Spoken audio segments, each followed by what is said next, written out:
Les savants de la Chine ancienne ont eu de nombreuses idées qui ont beaucoup influencé leurs descendants. De nos jours, devenus des proverbes et influencent le comportement quotidien des Chinois. Ces dictons transparaissent même dans la gouvernance de l'État, tels que dans les mesures de la Chine pour éradiquer la pauvreté. Nous avons invité sur notre plateau M.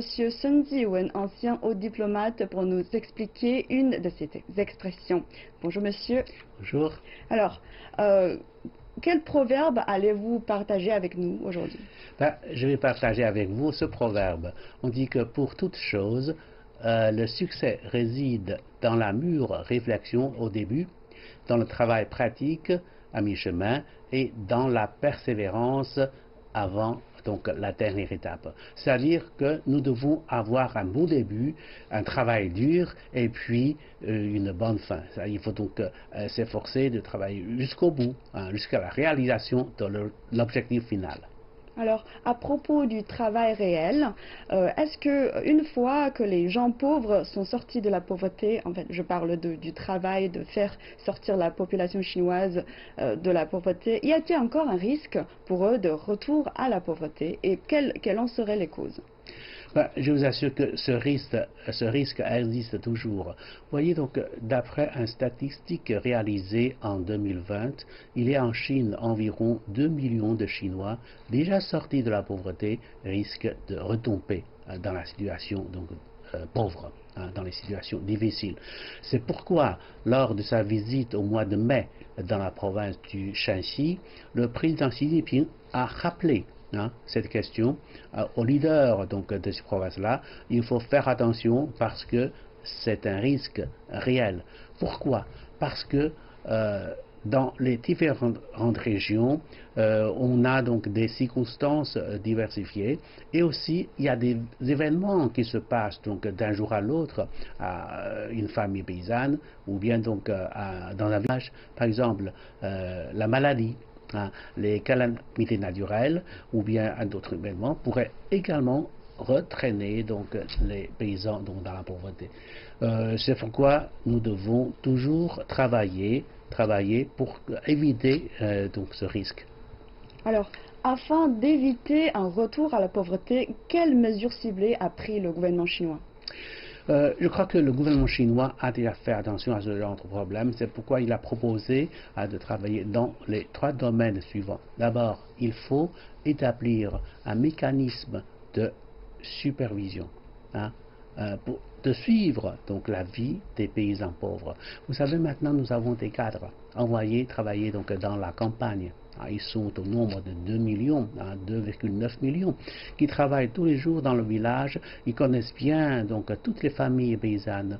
Ils peuvent donc suivre leur vie et découvrir s'il y a un problème et tout de suite prendre des mesures efficaces. Donc ce système, ce mécanisme de supervision est très nécessaire.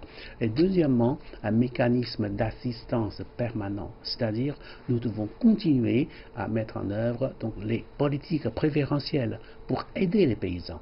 Les fonds, il faut donc des crédits, microcrédits, on continue à les accorder aux paysans et aussi la formation, on continue à former les jeunes gens pour qu'ils améliorent leur capacité dans le travail, dans les activités économiques. Tout cela, donc, c'est permanent. Ce système permanent pourrait donc éviter le retour des paysans dans la pauvreté. Et troisièmement, un autre mécanisme est aussi très important, mobiliser donc toute la société. Pour soigner les malades dans la campagne, nous avons les compagnies d'assurance. On peut donc compter sur ces compagnies d'assurance. Aussi pour les enfants, pour les envoyer à l'école, nous avons un système d'éducation obligatoire. Là, il y a donc des allocations familiales, il y a des subventions familiales donc accordées par l'État. Il faut bien mobiliser toute la société pour soutenir les paysans, pour éviter qu'ils retombent dans la pauvreté. D'accord. Alors, en fait, la Chine s'est fixée pour objectif dans son 13e plan quinquennal d'éradiquer la pauvreté dans toutes les régions du pays d'ici la fin de cette année. Alors, comment voyez-vous l'avenir et quelles mesures peut-elle prendre pour continuer à aider la population? Je serais donc très content de voir qu'avant la fin de l'année, on arrivera donc à éliminer la pauvreté en Chine. Mais il s'agit là de la pauvreté extrême. Ce n'est je dis un début de notre combat. Ce n'est pas donc la fin, parce que une fois qu'ils sont sortis de la pauvreté, nous avons encore une tâche plus importante, c'est de les faire enrichir. De faire enrichir tous les paysans chinois. Et d'ailleurs, le seuil de la pauvreté, ça change d'année en année.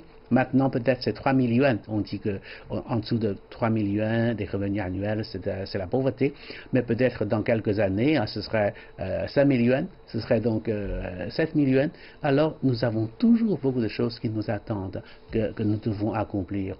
Et pour cela, je crois que mon gouvernement a pris aussi donc des décisions de continuer à aider les paysans dans les différents secteurs. Par exemple, renforcer la conscience des paysans. Que maintenant, vous avez une vie normale, mais il faut poursuivre une vie encore meilleure. Il faut donc renforcer la confiance. Il faut leur donner de l'espoir, qu'ils travaillent avec beaucoup d'efforts et puis changer leur destin. Ça, c'est donc très important. Comme j'ai dit tout à l'heure, continuer donc la formation, continuer donc l'éducation, et aussi donc la formation des femmes, l'assistance aux personnes âgées, etc. Tout cela, ce sont des politiques qui ne s'arrêtent pas là.